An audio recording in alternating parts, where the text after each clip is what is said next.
When the neon lights of LA Vegas dimmed for the last time and the laughter inside smoke-filled rooms dissolved into silence, Dean Martin stopped performing and started confessing. Not under spotlights, not for applause, but in whispers heavy with regret, where truth finally mattered more than charm.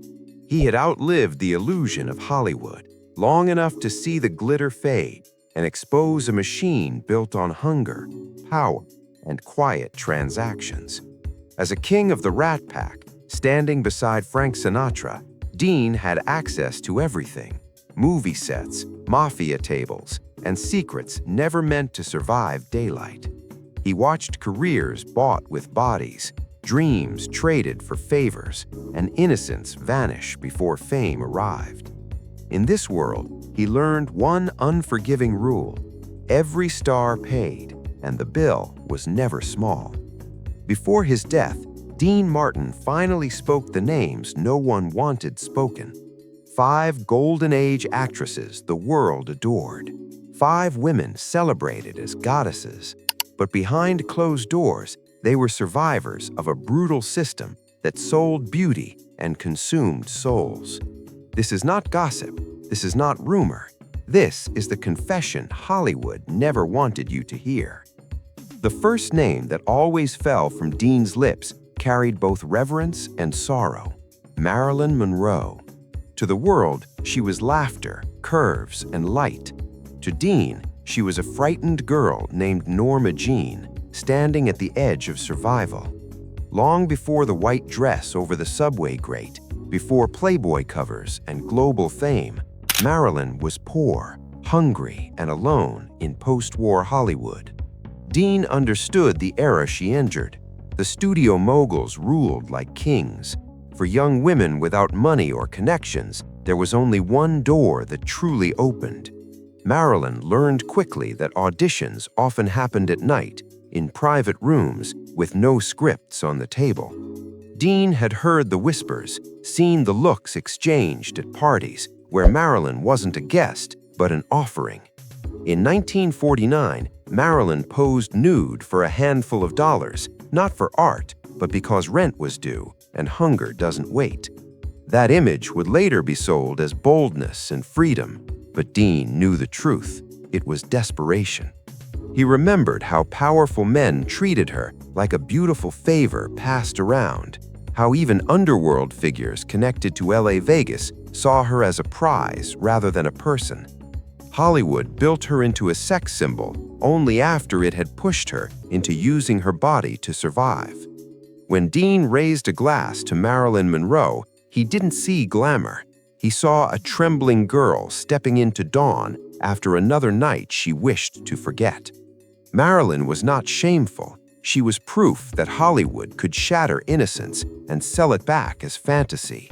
Her smile, her laughter, even her fame carried scars no camera could capture.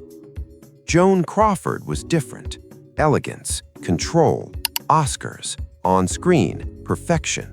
But Dean knew Lucille LeSueur, the dancer in grim nightclubs of Chicago and Detroit, where survival meant navigating blurred lines between art and compromise. Rumors whispered of a stag film made for survival, not desire. When MGM transformed her into royalty, blackmail threatened, and a fortune erased her past. Her obsession with cleanliness, her rigid control, her emotional distance, these were armor. Joan had survived Hollywood's fire, but victory left her isolated. Every polished gesture, a reminder of the battles she had fought. Then there was Lana Turner, the sweater girl adored for innocence. Dean knew the darkness she courted, the man of casinos and shadows. Her relationship with gangster Johnny Stompanato wasn't romance, it was a transaction. He wielded power, she traded the illusion of protection. Violence stalked their lives. In 1958, her teenage daughter, Cheryl Crane, stabbed Johnny to protect her mother. Hollywood's facade shattered. Lana didn't just sell herself, she sold safety, and the cost was a wound that never healed. Dean saw the truth in all of them. Survival, not glamour, was the only currency Hollywood truly respected. Then there was Jane Mansfield, the woman the press loved to mock. To many, she was a loud imitation of Marilyn. Dean knew better.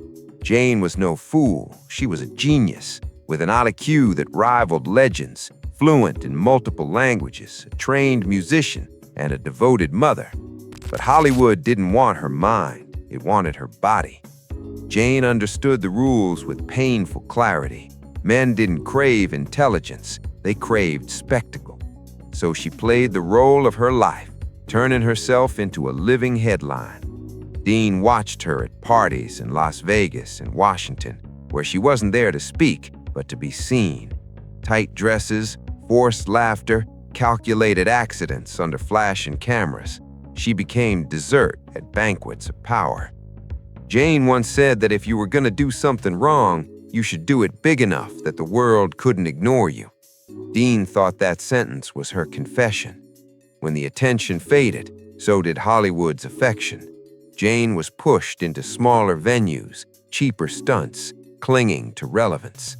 Her death in a car crash in 1967 ended a life spent trading brilliance for applause. To Dean, Jane wasn't foolish. She was intelligent enough to know she was being used and desperate enough to accept it. The final name on Dean's list carried a different weight. Barbara Stanwyck was not a victim in the traditional sense. She was forged by fire.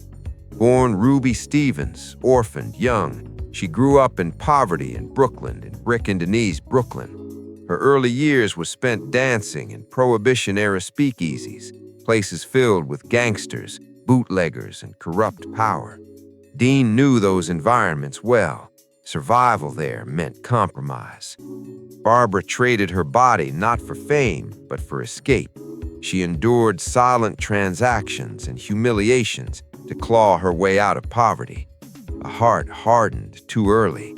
Men had wanted her body when she was young, and her power when she was famous, but few ever wanted her soul.